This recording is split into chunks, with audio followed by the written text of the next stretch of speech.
Good morning, India. This is Amit. I welcome you in my YouTube channel that is Tricky English with Amit sir. तो आज हम आपके लिए लेकर आए हैं इम्पोर्टेंट ग्रामर रूल्स जो कहीं ना कहीं एग्जामिनर आपसे पूछता है। चलिए स्टार्ट करते हैं। कौन कौन से रूल्स हैं वो कौन कौन से क्वेश्चंस हैं। आइए पहला क्वेश्चन आपके सामने ये रहा। देखिए पहला क्वेश्चन ये है कि both Ramesh as well as his cousin took part in the marathon conducted in Mumbai few days back. देखिए एक रूल आपको पहले सेंटेंस में आप लोग बताइए इसमें एरर किस वाले पार्ट में। बहुत ही बेसिक जो एरर है जो कई बार एग्जामिनर चाहे बैंकिंग की बात तो देखिए सेंटेंस बड़ा हो सकता है। आपको रूल को ध्यान रखना है। देखिए रूल चाहे हम बैंकिंग एग्जाम्स की बात करें, एनडीए की बात करें, सीडीएस की बात करें, एसएससी की बात करें, रूल सब में एक जैसे ही फॉलो होते हैं। बस सेंटेंस का लेवल थोड़ा छोटा बड़ा हो सकता है। रूल देखिए वो क्या है।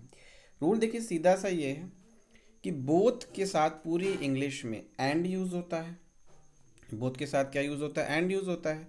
इस सेंटेंस में जो एज वेल एज हमने यूज़ किया है तो यहाँ पे ये एज वेल एज की जगह में किसको रिप्लेस करना होगा? एंड को रिप्लेस करना होगा। इसका मतलब इस सेंटेंस में देखिए क्या है, both Ramesh as well as his cousin took part in the marathon conducted in Mumbai few days back. तो मतलब सीधा सा लॉजिक है यहाँ पे कि बोथ के साथ तो एंड आता है, तो इसका मतलब यहाँ पे एज वेल एज को यहाँ पे हटाएंगे, किसको रिप्लेस किससे रिप्लेस करेंगे? एंड से।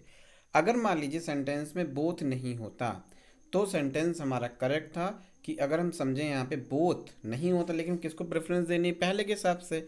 अच्छा एज वेल एज का आखिर मतलब क्या होता है? एज वेल एज का मतलब भी एंड होता है, लेकिन दिक्कत क्या है इसमें, लेकिन हमें पहले के हिसाब से यूज़ करना होता है तो बोथ के हिसाब से क्या करेंगे? एंड करेंगे। आई थिंक सबको समझ में आ गया, उसको नोट कर लीजिए। बोथ के साथ पूरी इंग्लिश में क्या आता है? एंड आता है। आइए देखते हैं नेक्स्ट क्वेश्चन क्या है। अब देखिए नेक्स्ट क्वेश्चन हमारे सामने क्या है।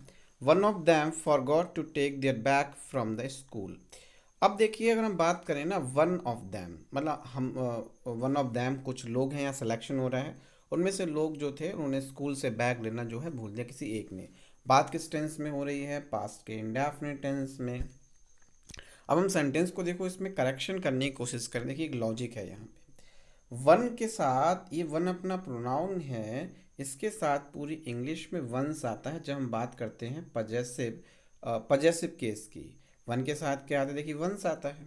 लेकिन सेंटेंस में यहाँ तो दैम के लिए यूज़ किया गया है वन, लेकिन वन तो सिंगुलर है, तो सिंगुलर के साथ सिंगुलर ही तो आएगा। इसका मतलब यहाँ पे देयर इनकरेक्ट है।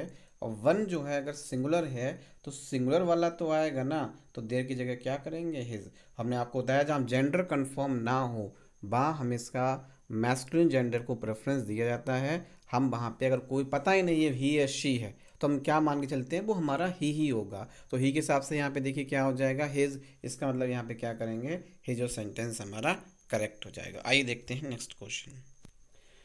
अब देखिए नेक्स्ट क्वेश्चन हमारे सामने आ गया। नेक्स्ट क्वेश्चन देखिए क्या है। This is the same boy who assaulted me in the canteen few days back. देखिए अगर हम समझें यहाँ पे असॉल्ट मतलब किसी पे अटैक करना। ये वही बॉय है जिसने मुझ पे अटैक किया था कैंटीन में कुछ दिन पहले। अब देखिए अगर हम समझें कि अगर आपने समझा कि हु, और हमने आपको पिछली वीडियो में बताया था हु और बीच में डिफरेंस क्या है। देखिए डिफरेंस सीधा सा है। हु किसके लिए आता है? लिविंग के लिए। और विच किसके लिए आता है? नॉन लिविंग के लिए। लेकिन अगर हम समझें कैसे पहचानते हैं इसके एंटीसीडेंट से, भाई दोनों का एंटीसीडेंट हमें चेक करना होता है। तो हमने चेक किया कि हु के हिसाब से इसका एंटीसीडेंट हु के हिसाब से तो बॉय है। बॉय तो बिल्कुल लिविंग है। लेकिन अब हम समझे यहाँ पे बिल्कुल हमने सही कहा तो हु को सही होना चाहिए, लेकिन यहाँ पे करेक्ट जो है करेक्शन हमें करना पड़ेगा हु को, क्योंकि ये रूल ये है, ये कंजंक्शन के चैप्टर से ये क्वेश्चन आया है। रूल ये है जब भी सेंटेंस में सेम आ जाए तो आपको करना क्या है ना, हु को रिप्लेस करना है दैट से। तो सेम के साथ क्या आता है? दैट। अगर दो सेंटेंस कनेक्ट हों इसका मतलब यहाँ पे हु की जगह किसको रिप्लेस करेंगे? दैट से। This is the same boy who that assaulted me in the canteen few days back. हमने आपको बताया था दैट लिविंग और नॉन लिविंग दोनों केस में यूज़ होता है, लेकिन हु किसके लिए? लिविंग ले। लेकिन यहाँ पे क्या है, ये रूल क्यों गड़बड़ हो गया कि यहाँ सेम आया था, सेम की वजह से क्या करना पड़ा हमें? दैट करना पड़ा। आइए देखते हैं next question. One of my friend one of my friend came running to me and gave me this good news. भाई मेरा एक मित्र था, मेरे पास भागता हुआ आया, उसने मुझे बहुत अच्छी गुड न्यूज़ दी। अब देखिए यहाँ मैंने बताया था जब भी सिलेक्शन होता है तो एक में से तो पॉसिबल नहीं है। इसके लिए मिनिमम कितने लोग चाहिए भाई? टू। अच्छा मैक्सिमम नो लिमिट, मतलब मैक्सिमम की कोई लिमिट नहीं है। 2, 50, 10, 100 कितने भी हो सकते हैं। तो यहाँ पे जब सिलेक्शन कर रहे हैं, सिलेक्शन मीन्स पॉसिबल नहीं है, तो यहाँ वन ऑफ माई फ्रेंड नहीं होगा, यहाँ वन ऑफ माई फ्रेंड्स हो जाएगा, ताकि हमारा सेंटेंस बिल्कुल करेक्ट हो सके। आइए देखते हैं नेक्स्ट क्वेश्चन। देखिए नेक्स्ट क्वेश्चन, ये रूल तो ना जाने कितनी बार एग्जाम में आ चुका है। The number of people applying for were so large that the college had to stop issuing application forms. देखिए अच्छा मुझे एक चीज़ बताओ, ये दो चीज़ें आपको ध्यान रखनी है। एक तो इंग्लिश में होता है द नंबर ऑफ, क्या होता है, द नंबर ऑफ, और एक इंग्लिश में होता है आ नंबर ऑफ। पहली चीज़ तो आपको ध्यान का रखना, नंबर किसका बताओगे, काउंटेबल नाउन का या अनकाउंटेबल नाउन का। आपको ध्यान रखना है, चाहे number of the number of आ जाए, चाहे नंबर ऑफ आ जाए, इनके साथ पूरी इंग्लिश में नाउन कैसा होगा, काउंटेबल नाउन यूज़ होगा, हाँ या ना। लेकिन जो वर्ब है ना, देखो वर्ब दोनों के लिए चेंज हो जाएगी। वर्ब का मतलब क्या, अगर द नंबर ऑफ है तो वर्ब का नंबर कैसा होगा, सिंगुलर। अगर आ नंबर ऑफ है तो वर्ब का नंबर कैसा होगा, प्लूरल। क्यों, ये देखिए दा का मतलब है डेफिनेट आर्टिकल और डेफिनेट चीज़ें हो गई।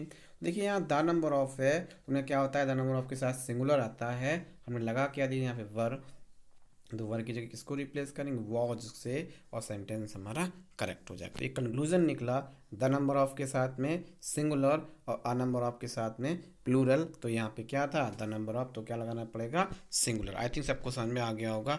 आइए देखते हैं नेक्स्ट क्वेश्चन। अब देखिए नेक्स्ट क्वेश्चन क्या है, you as well as he is expected to chalk out program for the future. अब देखिए सेंटेंस को हम समझने की कोशिश करें, यू एज वेल एज मतलब दो लोगों की बात हो रही, तुम और मैं, तुम और ही मतलब कोई थर्ड पर्सन।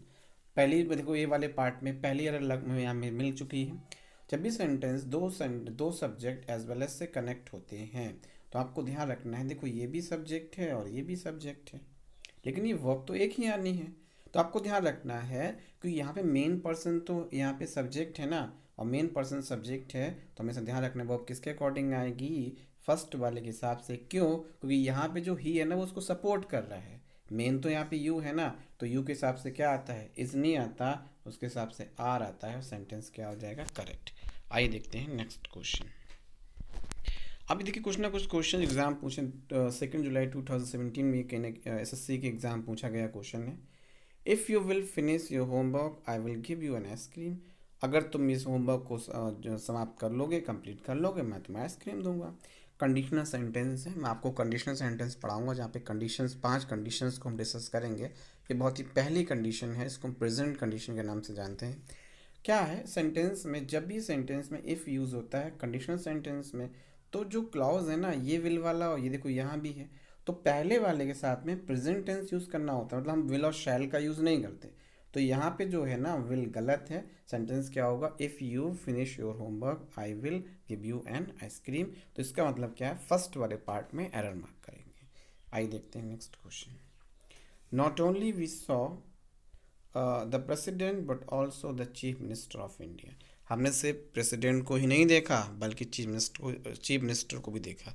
मैंने आपको पिछली वीडियो में बताया था, अभी नॉट ओनली व्हाट ऑल्सो आता है तो ये सेम पार्ट ऑफ स्पीच को कनेक्ट करता है। तो आपको चेक करना है कि दोनों के साथ सेम पार्ट ऑफ स्पीच है या नहीं है।